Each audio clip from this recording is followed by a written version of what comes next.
सुबह सुबह उठे और मालूम चला कि उनका लकवा मार दिया। 24 घंटे के अंदर अगर आप पहुँचते हैं, तो अगर दिमाग के अंदर कहीं खून का थक्का बना है तो उसे निकालने की प्रक्रिया, जिसको थ्रोम्बेक्टमी कहते हैं, वो की जा सकती है। ये ब्रेन स्ट्रोक सुबह ही क्यों होता है? तो स्ट्रोक कभी भी हो सकता है, ऐसा नहीं कि हमेशा सुबह ही होगा। स्ट्रोक अगर आपने कहा कि गोल्डन आवर जो है वो 4 to 9 आवर का है। फिजियोथेरेपी के द्वारा हाँ कुछ सुधार आता है, बट जो ब्रेन डैमेज हो चुका है उसको वापस उत्पन्न नहीं कर सकते। इंजेक्शन दे करके आप खून को जमा के बाहर निकाल लेते हैं। जो लकवा होता है जिस वजह से आदमी पैरालिसिस रहता है, और जो अपंगता आती है जो जिंदगी भर रहती है। दोस्तों, ठंड का मौसम चालू है और मेरे ख्याल से रायपुर को छोड़ के सभी जगह अच्छी ठंड पड़ रही है। पर इस ठंड की बात इसलिए कर रहा हूँ कि अभी कुछ दिन पहले ही, 2-4 दिन पहले मेरे को एक मित्र ने फ़ोन किया कि उसके एक रिलेटिव सवेरे उठे तो उनका एक साइड शायद हल्का-सा पैरालिसिस के लक्षण दिखाई दिए। यानी थोड़ा-सा तिरछा हो गया था होंठ वगैरह।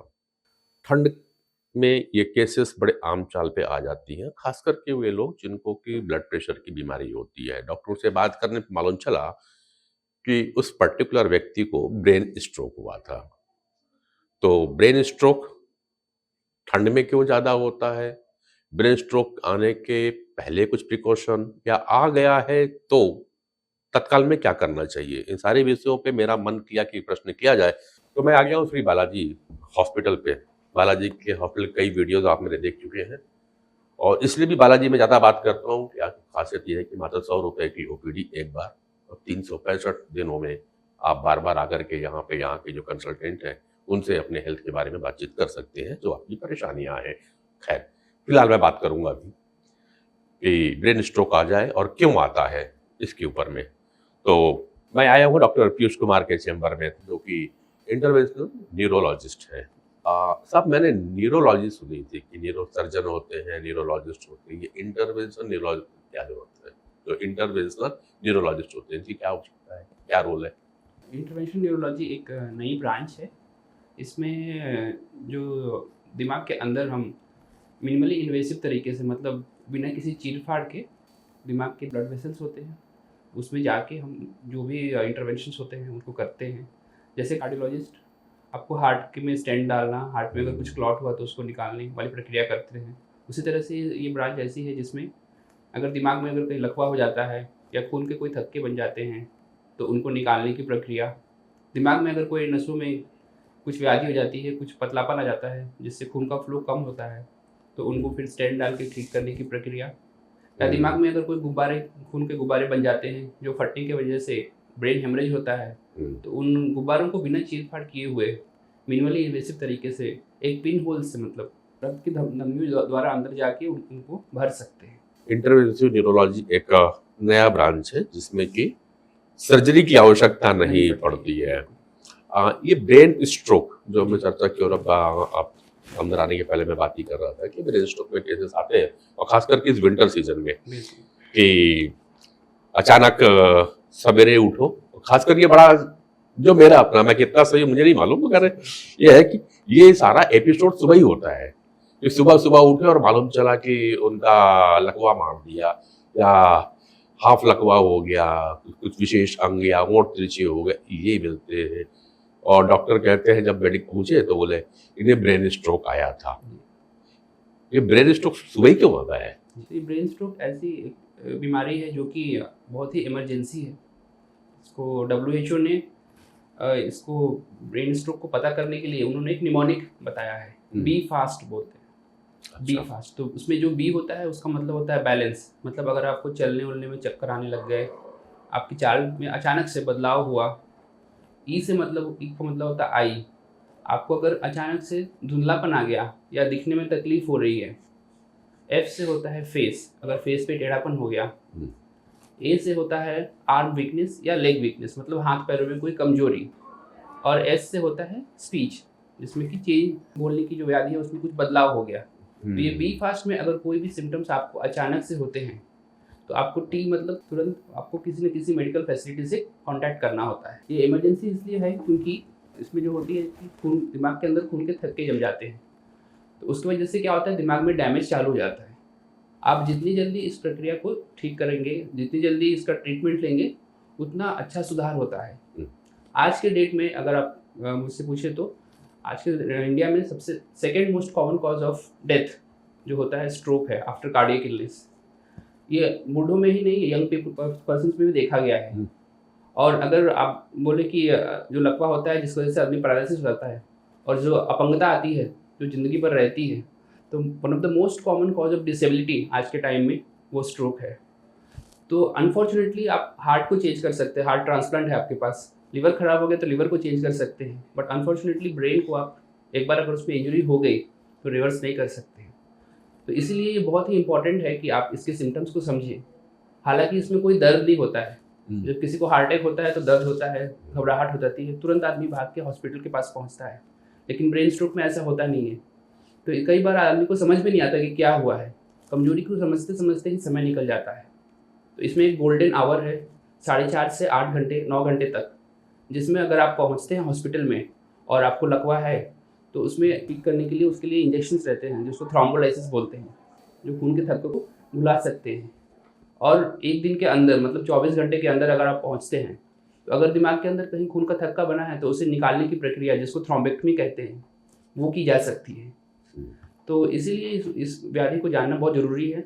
और हालांकि जैसे आपने बोला कि सुबह में क्यों होता है, हाँ पहले सुबह में क्यों होता है ये तो बताइए। देखिए जो ब्रेन स्ट्रोक के कारण है उसमें सबसे पहला कारण जो होता है हाइपरटेंशन, एथेरोस्क्लेरोसिस, मतलब जो नलियाँ हैं उसके अंदर जो कोलेस्ट्रॉल के फैट के थक्के बन जाते हैं। दूसरा डायबिटीज़। तो जनरली ये देखा गया है कि जो बीपी का लेवल होता है वो मॉर्निंग के टाइम में ज़्यादा होता है। हाइपरटेंशन जो होती है, जो लेवल होता है, स्टेरॉइड्स की जो बॉडी के अंदर उत्पादन होती है वो मॉर्निंग में बहुत ज़्यादा होती है, तो इस कारण से भी है। और जो हार्ट में अगर कुछ व्याधियाँ होती हैं जिसको एरिथीमिया बोलते हैं, वो एरिथमिक एपिसोड्स बोलते हैं, वो मॉर्निंग के टाइम में ज़्यादा है।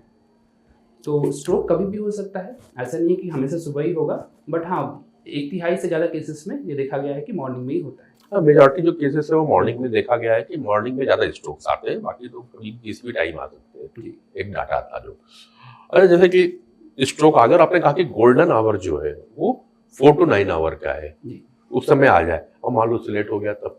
तो अगर आप मान लीजिए 9 घंटे के बाद पहुंचते हैं, तो जब भी आप कभी स्ट्रोक सेंटर में पहुंचते हैं तो वहाँ पे आपको सबसे पहले एक MRI या CT स्कैन कराई जाती है, जिससे ये पता चलता है कि दिमाग के अंदर डैमेज कितना हुआ है, कितना डैमेज जो परमानेंट है और कितना टेम्परेरी है।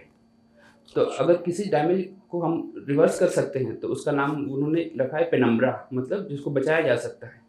अगर आपके पास अभी भी चांस है, अगर कोई टिश्यू को बचाने का चांस है, तो 9 से 24 घंटे के अंदर जो थ्रोम्बेक्टमी की प्रक्रिया है ये की जा सकती है, जिससे काफ़ी हद तक जो कमजोरी है वो वापस रिवर्स हो जाती है। एक बार 24 घंटे निकल गए तो फिर जितना डैमेज होना है वो हो जाता है।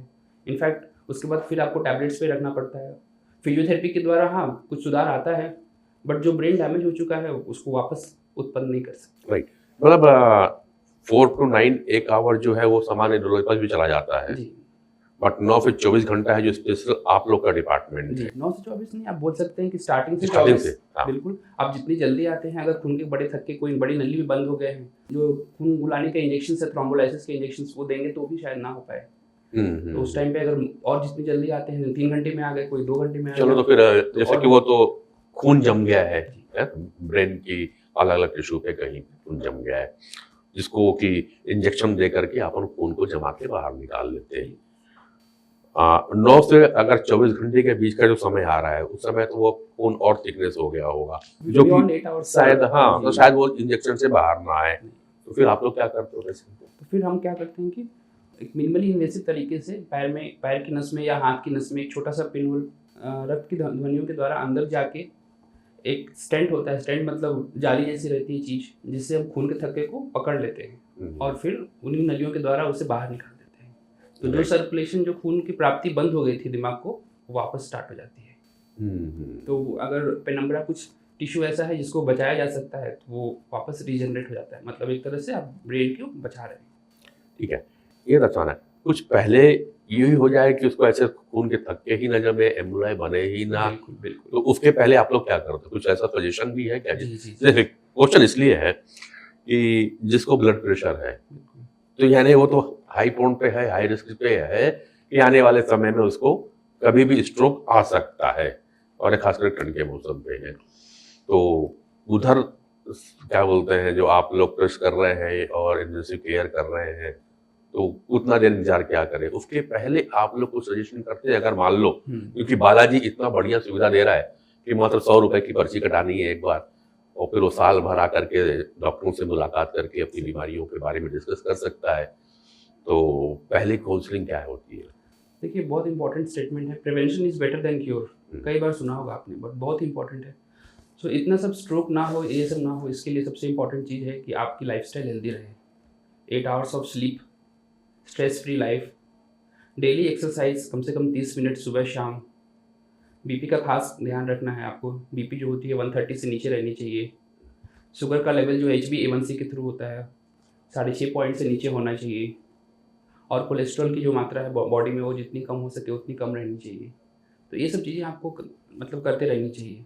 स्ट्रोक का सबसे इम्पॉर्टेंट कारण है हार्ट की बीमारियाँ। तो अगर कहीं आपको कहीं हार्ट अटैक की इश्यूज़ है पहले से, और अगर आप कुछ दवाइयाँ ले रहे हैं जिसकी जो आपको डॉक्टर ने सलाह दी है, जो खून पतला होने के टैबलेट्स रहते हैं, तो उसको कंटिन्यू करना है। मैंने कई बार ऐसा देखा है कि लोग टैबलेट्स को छोड़ देते हैं और फिर वो क्लॉट बन जाता है। ठीक है, हम जब बात करते हैं स्ट्रोक की तो कहा जाता है कि जिन्हें बीपी का तकलीफ है, हाइपरटेंसिव है, उन लोगों के लिए बड़ी कॉमन है। डायबिटीज वाले के लिए भी आपने कहा कि नहीं, उनका जो डायबिटिक है उनके लिए भी हो रहा है, तो डायबिटिक का कैसे रोल आता है? तो डायबिटीज़ बेसिकली क्या करता है कि जो कोलेस्ट्रॉल की मात्रा है वो बढ़ जाती है डायबिटीज़ के पेशेंट्स में। और उससे भी क्या होता है कि एक हम जो बोलते हैं ना, वो कोलेस्ट्रॉल के प्लाक बोलते हैं उसको, प्लाक। तो ये जो प्लाक को बड़ा करते जाता है। तो ये सब चीज़ें जो है एथेरोस्क्लेरोसिस जो बोलते हैं, आर्टरी के अंदर एथेरोस्क्लेरोसिस, उसको बढ़ावा देती हैं। तो बीपी तो है ही, बीपी के साथ शुगर का ख्याल रखना है आपको। उसके साथ आपको ये देखना है कि आप एक्सरसाइज कर रहे हैं कि नहीं डेली। आपका वेट जो होता है वो स्टैंडर्ड्स में होना चाहिए, उसमें होना चाहिए। स्ट्रेस फ्री लाइफ चाहिए आपको, प्रॉपर स्लीप होनी चाहिए। ये सब इम्पोर्टेंट है।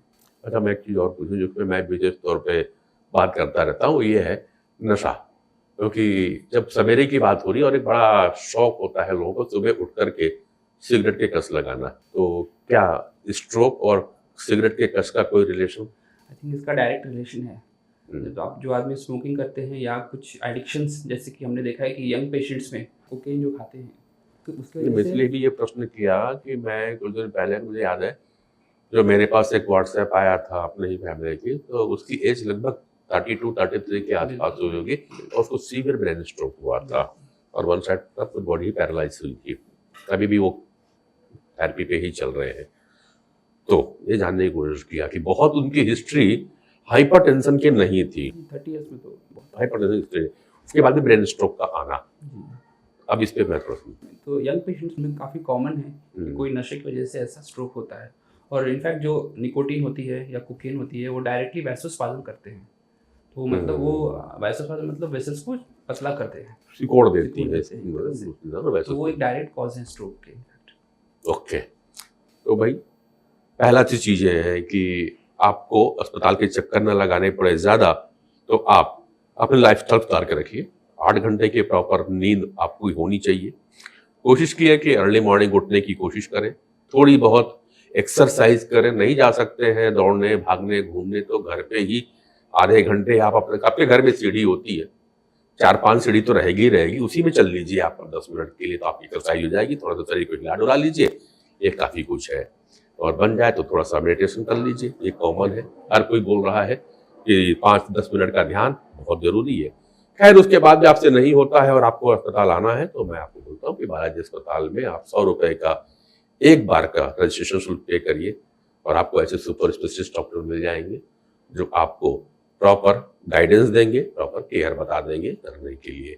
और हाँ, मुख्य बात जिसे डॉक्टर पीयूष ने समझाया कि अगर किसी को स्ट्रोक आ गया है तो कोशिश करें 9 घंटे के पहले अस्पताल पहुंच जाए, और थोड़ा सा लेट भी हो रहे हैं तो 24 घंटे के इंतजार तो एटलीस्ट ना किया जाए। मेरा सजेशन होगा कि 12 घंटे के अंदर आप अस्पताल में आकर के जो न्यूरोलॉजी डिपार्टमेंट है उनसे आप संपर्क कर लीजिए। जानकारी देने के लिए डॉक्टर बहुत बहुत धन्यवाद आपका।